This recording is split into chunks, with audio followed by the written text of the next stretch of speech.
Voilà.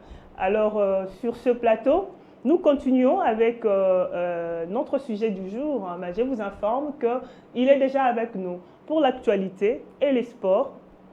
Et lui, ce Merge Josué, à qui je dis déjà bonjour. Bonjour Miss Rosa, bonjour à tous nos téléspectateurs qui nous suivent de partout dans le monde.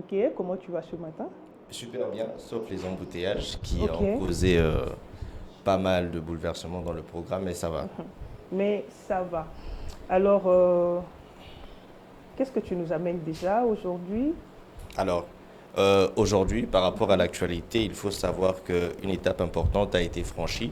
Ok, Hier, le Sénat a adopté à l'unanimité le texte qui fixe les règles d'organisation d'un référendum en République démocratique du Congo. C'est une première puisque cette loi vient encadrer juridiquement la manière dont le peuple congolais peut être directement consulté sur certaines questions. là, on était au Sénat, Oui, au Sénat. d'accord? Direction vers la France, Merge, où se tient le sommet de la G7. Oui. Et pourquoi ce rendez-vous est-il important pour le reste du monde? Alors, ce rendez-vous du G7 qui a débuté hier, lundi 15 juin, est important parce qu'il réunit sept principales puissances économiques occidentales. Cette année, plusieurs sujets stratégiques seront à l'ordre du jour, notamment l'économie mondiale, le conflit géopolitique, la protection des mineurs sur Internet, mais Ok, aussi les minerais critiques. ok. Et qui dit minerais critiques, on voit directement la République démocratique du Congo, parce qu'avec le cobalt, le cuivre et plusieurs minerais stratégiques produits en République démocratique du Congo, qui sont devenus à ce jour indispensables à la transition énergétique, les décisions qui seront prises au G7 pourraient avoir des implications importantes pour les pays producteurs comme la République démocratique du Congo. En tout cas, on ne pouvait pas parler des minéraux sans parler Tout de à mon fait, pays, en tout tout à cas. fait, ouais. Ok. Et parlons de ces accords entre les États-Unis et l'Iran. Oui, c'est l'information qui domine l'actualité depuis le début de cette semaine. Selon le président américain Donald Trump, un accord a été trouvé et devrait être signé officiellement le vendredi prochain, le 19 juin, en Suisse. L'une des conséquences les plus attendues sera la réouverture du détroit d'Ormuz, un passage stratégique pour le transport du pétrole mondial. Ok.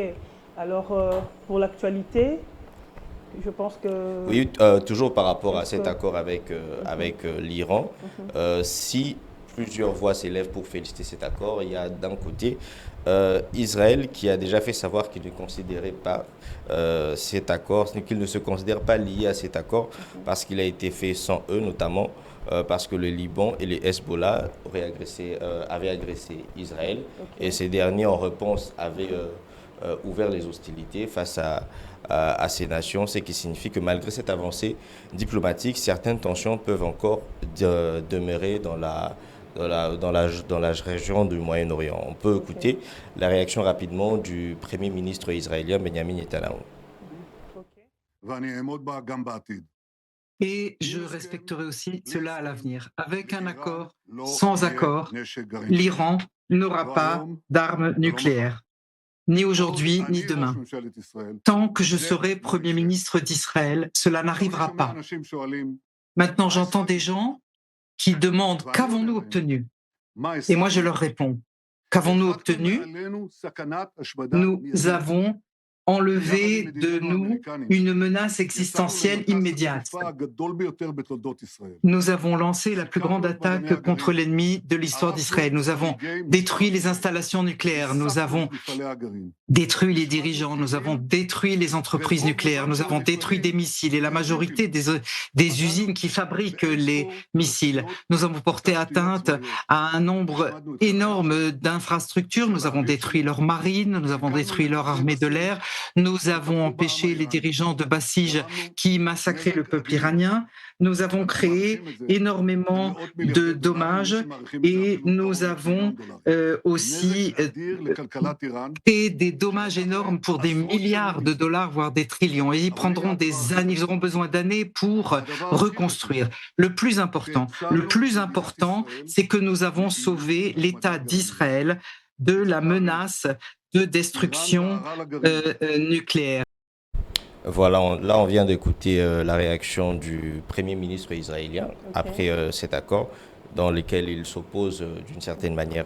Alors on revient en République démocratique du Congo pour parler santé.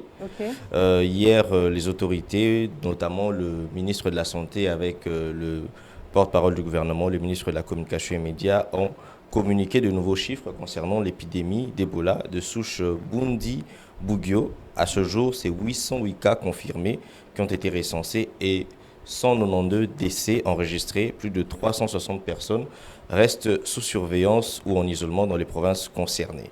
Donc, par rapport à la santé, le mot d'ordre, c'est la vigilance par rapport à l'Ebola qui sévit à l'est de la République démocratique du Congo. Ok.